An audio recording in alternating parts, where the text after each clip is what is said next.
Tukyagenda mu maaso okubatusako ebigenda mu entertainment byonna wano ku The Buzz UG. Wabula soko subscribe nga onyigene kukadde muganda wange.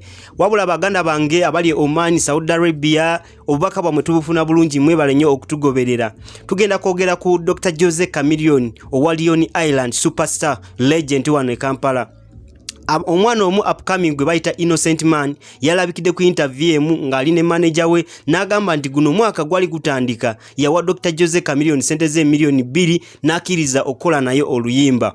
Wabula no Innocent Man agamba nti audio yafuluma gye bayita yogerako nange n'ayita Jose Chameleon aje ba shooting video. Naye agamba Jose Chameleon yamubuzabuza bwamukubira bamugamba nti jangu tukole video, amusaba sente agamba soko yongere ku sente ebyatali mu ndagano yabwe nga gamba nti bagenda kola oluyimba.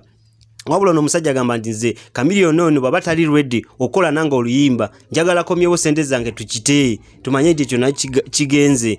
Naye nze nganze mundoza ngamba omuyimbi omunene boba oli eyo upcoming nakutukira nagamba nti ayagala mukola oluyimba ne mukiriziganya n'olya sente ze, ate lwaki oba tolabikako oba batali ready okola nayo oluyimba mugambe nti nze sijja kukola nayo oluyimba mukite naye ng'olya sente z'omwana ate n'osigalawo ng'omubuzabuza. Ekintu ekyo si kirungi, mulina okwetereeza kuba twagala industry yaffe kujongerayo mu maaso.